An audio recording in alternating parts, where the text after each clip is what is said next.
흔히 이제 경제학에서 이제 이런 이야기를 많이 합니다. 블루 오션 전략이라는 이런 이제 용어를 이제 많이 쓰고 있습니다. 그러니까 여기 이제 이 블루 오션이라고 하는 뜻은 푸른 바다 뭐 그런 뜻입니다. 푸른 바다. 그런데 이 푸른 바다와 반대되는 또 바다가 있어요. 그게 이제 레드 오션, 붉은 바다. 이게 이제 무슨 말이냐면은 이제 어떤 기업을 이제 하려다도 이제 참 꿈이 있고 비전이 있는 이런 기업일수록 그 레드 오션, 이 레드 오션은 기존에 수많은 기업들이 특정 장소에 몰려가지고 그래서 거기에서 무엇인가를 이득을 얻으려고 막 서로 이렇게 막 피 터지도록 막 싸움까지 하면서 뭐 그곳에 몰려 있는 한 뭐 잘 된다 하는 뭐 이런 데만 사람들이 몰려가지고 거기에서 어떤 이득을 얻으려고 막 서로 싸우고 다투고 막 이렇게 하는 그런 어떤 산업 현장, 경제적 현장을 레드 오션이라고 그래요. 근데 반대로 이제 블루 오션이라는 것은 아무도 찾질 않아요. 그러니까 지금 볼 때는 뭐 어떤 뭐 비전도 없어요. 꿈도 없어요. 거기 가서 무슨 사업을 하고 큰 이득을 얻겠나 싶어서 사람들이 그것에 감히 가려고 하지 않는 거예요. 그래 이런 상황 속에 있지만은 그런 이제 장래에 대한 미래에 대한 비전과 꿈이 있는 사람은 블루 오션 전략을 취한다는 거예요. 왜? 지금 당장은 얻을 소득이 없어요. 그러나 뭐 미래를 바라보는 거예요. 그리고 미래에서 안목을 가지고 이제 블루 오션에 뛰어 들어가서 이제 개척 정신을 발휘해서 결국에는 그 기업이 승승장구하여 세계적인 기업으로 이렇게 부상하게 되는 이런 이제 경우를 참 우리가 많이 봅니다. 여러분 잘 아시겠지만 지난달에 우리나라의 경제적 에이펙 정상회의가 있을 때에 그 기업인의 세계인들 그 기업인들의 포럼이 있었어요. 거기에 이제 누가 왔느냐면은 여러분 잘 알겠지만 엔비디아의 현재 CEO가 되는 전선 황이라고 하는 그 CEO 회장이 왔습니다. 우리나라의 삼성 이건희 이재용 회장과 더불어서 만나가고 뭐 깐부 치킨도 먹고 했던 아주 참 유색거리가 있었던 이런 이분인데 원래 이제 이 사람은 10살 때 미국 이민으로 왔어요. 대만에서 미국 이민 와가지고 참 지금도 그렇습니다만은 이 참 흑백 갈등이 심해요. 지금도 유색 인종을 굉장히 멸시하는 사회가 미국 사회입니다. 현장에 가보게 되면 특히 동양인들을 얼마나 멸시하는지 몰라요. 그런데 이제 그때만 하더라도 뭐 참 오래된 시대이기 때문에 10살 때 미국 이민을 왔기 때문에 참 차별이 심했어요. 특히 동양인들에 대한. 그래서 이제 학교에 입학을 했는데 친구들이 왕따를 시키는 거예요. 고등학교에 진학을 했는데 뭐 좋은 학교도 아니었어요. 그런데 폭력이 난무하는 학교였어요. 그러니까 이 참 유색 인종이 와서니까 백인 아이들이 이 황색 인종을 막 멸시하는 거예요. 온갖 참 왕따를 당하고 뭐 폭력을 행하는 일에 두들겨 맞기도 하고 막 이랬던 그런 상황 가운데에 이 전선 황이 그 모든 상황을 극복을 합니다. 자기를 두들겨 패고 폭력하는 그 아이들과 탁 친분을 쌓고 두들겨 맞으면서도 그 친구들하고 원수를 맺지 않고 이렇게 해서 품고 두들겨 맞으면서도 아주 좋은 친구로서의 관계를 유지를 합니다. 그러면서 이제 청년 시절에는 이제 참 요즘 말로 알바를 하잖아요. 알바하는데 패스트푸드점 가서 이렇게 알바하기도 하고 식당 가서 그릇을 씻는 그런 알바를 하기도 하고 뭐 이런 이제 참 완전 밑바닥 생활이었어요. 밑바닥 생활. 밑바닥 생활을 하면서 미국이라는 이 땅에서 내가 앞으로 큰 비전을 품고 세계적인 기업가가 될 것이다. 아니면 그 어린 마음에 그런 마음을 품고 살았다는 거예요. 그래서 온갖 수모를 당하고 온갖 어려움을 당하면서도 그 시대에 90년대에 감히 생각하지 못한 이 컴퓨터, 한참 그때는 컴퓨터가 이제 활성화되는 그 시점에 있어서 이제 이 전선 왕이 앞으로 이 컴퓨터가 전 세계적인 어떤 붕을 일으킬 것이다 하는 이런 생각을 하고 이제 이 사람이 열심히 공부를 해가지고 이제 이 미국의 이제 오리건 주립대학에서 컴퓨터 관련 공부를 했어요. 공부를 하고 나중에는 유명한 스탠퍼드 대학교에 이제 가서 전기공학을 이제 연구를 하고 공부를 하고 이렇게 하는 동안에 이제 앞으로 컴퓨터에 있어서 가장 중요한 게 무엇일까? 그 당시에 이제 이렇게 게임 오락기가 세계적으로 유행되기 시작했어요. 그래서 그 게임 오락기에 그 그래픽, 그림 이런 것들을 이제 만들어내고 이제 이렇게 개발해내는 그 프로그램 가운데에 이제 그래픽 이제 카드, 쉽게 말하면 그래픽 카드예요. 그래서 컴퓨터 좀 아는 분들은 잘 압니다. 지포스라고 하는 256이라고 하는 이 그래픽 카드를 세계 최초로 개발했어요. 세계 최초로 개발했어요. 그래서 이제 그때부터 90년대부터 이제 뜨기 시작한 거예요. 최근에는 AI 이 시대가 오니까 더더욱 이 그래픽 카드가 정말 유용하거든요.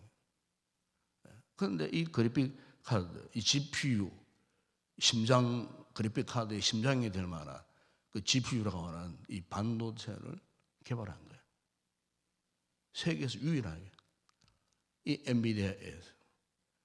그래서 이제 앞으로 이제 AI 이제 이 문화가 발달할수록 더 필요하고 용연한 프로그램이 바로 이 GPI라고 하는 이 컴퓨터 그래픽에 있어서 심장부 역할하는 이 반도체를 이것을 이제 개발해서 현재 우리나라에 뭐 4만 개밖에 없어요. 전 세계적으로 풍기 영상이에요. 워낙 이게 AI 인기 있으니까.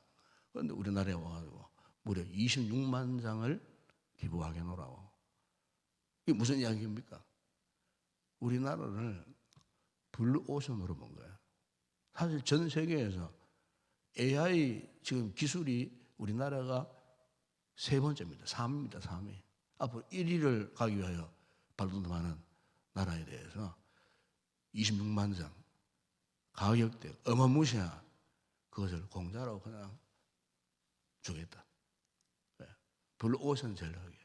아무도 뛰어들 수 없는, 아무도 결단할 수 없는 이런 시장 한복판에 미래를 바라고 우리나라에 기꺼이 기부를 하는 거예요. 앞으로 이제 엄청난 그런 효과가 나타나지 않겠나 싶은 그런 생각이 들어요. 여러분, 오늘 우리의 신앙생활에서도 정말 중요한 것이 있어요. 두 가지입니다. 첫 번째 하나는 결단이고 두 번째는 순종입니다. 신앙생활에 있어서 결단할 순간에 결단하지 못하면 하나님의 은혜와 복을 받아 누릴 수가 없어요. 그 신앙은 항상 결단이에요, 결단. 그 오늘 본문에도 보게 되면은 본문 여러분 2절에 보세요. 2절에 보면 나무가 이제 이런 이야기를 합니다. 룻에게 네가 함께 하던 하네단을 둔 보아서는 우리의 친족이 아니냐. 보라. 그가 오늘 밤에 타작마당에서 보리를 까불리라. 여기 타작마당은 지난번에 설명했지만은 이 타작마당은 그냥 평범한 마당이 아니에요. 그러니까 이제 한해 농사를 이제 짓고 이제 남아 있는 뭐 그리지거기를 다 썰어 모아다가 마지막 최종적으로 이제 정리 정돈하는 곳이 이 타작마당이에요. 이 타작마당에는 그 당시로 볼 때 항상 위험이 도사리고 있어요. 주로 이제 남자들만이 와가지고 일을 하는 이런 거친 일을 하는 그런 곳에 오늘 본문에 보시면은 나오미가요, 그 연약한 며느리였던 룻을 거기에 이제 보내기를 결단을 합니다. 그것도 한밤중에, 밤중에. 그러니까 감히 여성으로서 한밤중에 이 타작마당에 참 근접할 수 있는 그런 상황임을 나오면은 너무나 잘 알고 있었어요. 그럼에도 불구하고 그의 며느리 룻을 이 타작마당에 이제 내어 보내기로 결단을 하는데, 여러분 이때에 이 룻이 살던 이 시대의 이 상황은 이 사사 시대입니다. 사사 시대. 그러니까 이 사사 시대는 사람들이 자기의 소견대로 마음대로 행하던, 한마디로 말하면 하나님의 말씀에 순종하고는 상관없는 불법이 난무하는 이런 무서운 이런 시대예요. 캄캄한, 이가도 영적으로 캄캄한 이런 시대에, 그것도 한밤중에 왜 나오미가 이 룻을 이 타작마당에 보내려고 했을까? 그래서 오늘 보면 10절 그 이후에 쭉 보게 되면은 이 기업 물을 자라는 용어 계속 나와요. 기업 물을 자. 그럼 이게 이 기업 물을 자는 단순히 어떤 재산가의 그 가정에 그냥 결혼해가지고 그 기업을 이어받는다는 단순한 그런 의미가 안 돼요. 여기에 이 기업 물을, 왜 기업을 이렇게 이어받아야 되느냐? 이것은 여기에 기업을 이어받는다고 하는 것은 하나님의 그 축복권을 이어받는다는 그런 뜻이에요. 하나님의 축복권을 이어받는 거예요. 그러니까 이런 관점에서 이 나오미가 비록 한밤중에 참 타작마당에 그친 그곳에 이 룻을 기꺼이 거기에 보내기로 결단한 이유는 장차 하나님의 은혜, 하나님의 이 축복권을 이어받기 위하여. 오늘날로 말하면은 우리 성도들이 정말 세상의 어떤 것보다도 하나님의 은혜를 절절히 참 사모하고 갈망하고, 하나님이 아니면은 나는 아무것도 할 수 없습니다. 그러면서 오직 그 신앙의 길을 가기를 갈망하는, 영적인 하나님이 인도하시는, 장차 하나님께서 나에게 주실 그 은혜, 그 약속의 말씀을 붙들고 축복을 이어받기 위한 그 신앙의 길을 가기를 결단하는 그런 모습과 똑같다는 거예요. 그렇기 때문에 오늘 우리의 이 신앙 생활에서 정말 중요한 것은요, 결단입니다. 결단.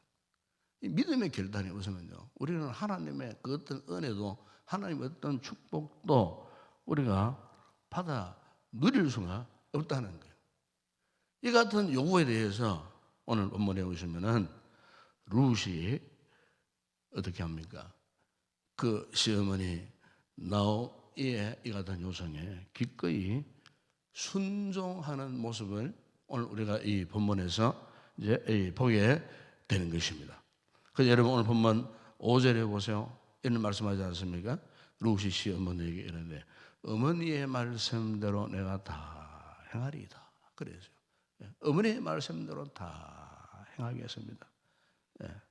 그러니까 지금 밤중에 그것도 타작마당에 어떤 예측 불가능의 이 같은 위험이 따를 수도 있어요. 그럼에도 불구하고 룻은 시어머니 나오미의 그 결단에 순수히 순종해서, 그래서 결국 그 타작마당으로 가는 모습, 거기 가서 누구를 만납니까?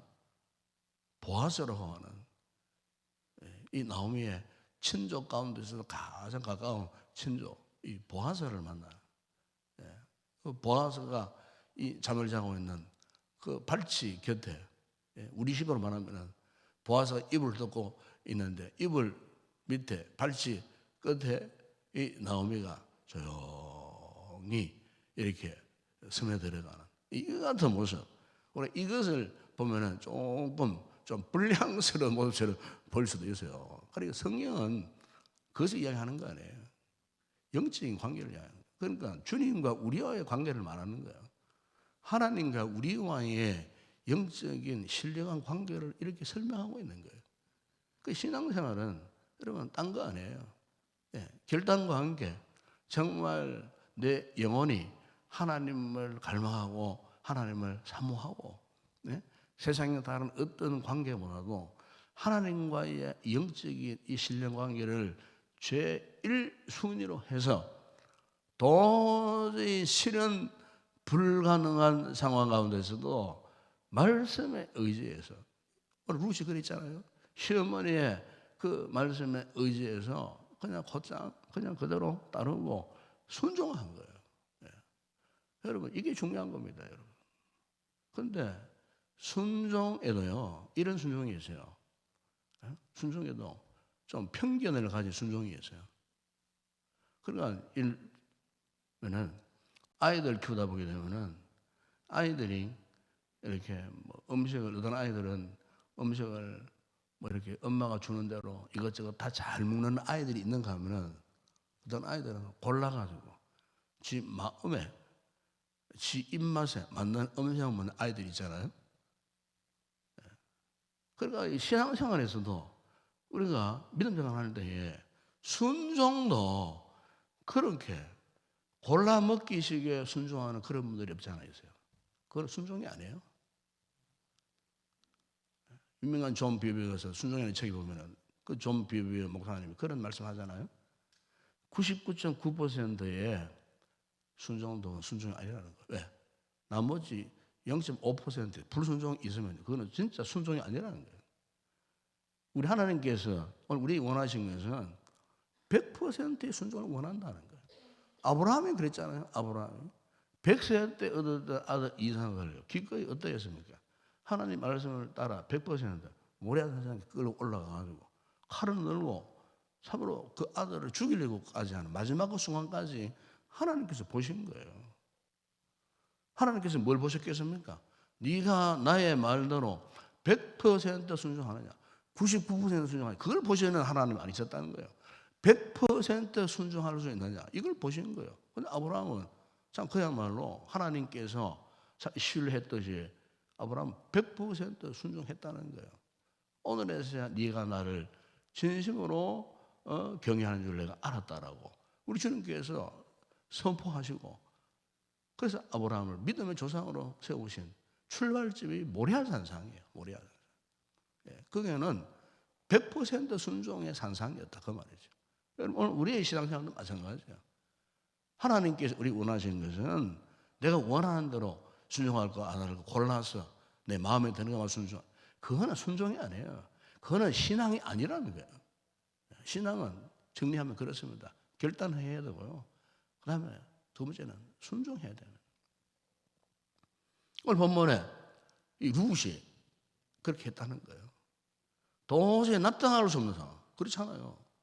그 젊은 며느리를 어떻게 한밤중에 그것도 타작마당에 불량스러운 남성네들이 울거리는 그 타작마당에 보낼 수 있겠어요?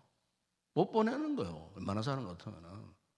그 어머니의 결단관계, 이 룻에 순종함이 있었기 때문에 여러분 그 타작마당에서 하나님의 위대한 축복의 역사가 일어나게 되었다라고 하는 것은 오늘 이 본문에서 우리에게 보여주고 있는 것입니다. 그렇습니다. 여러분 오늘 우리의 신앙 생활에 있어서 참 중요한 것은 이 같은 결단을 성취하기 위해서도 첫째도 둘째도 셋째도 중요한 것은 순종이라는 겁니다.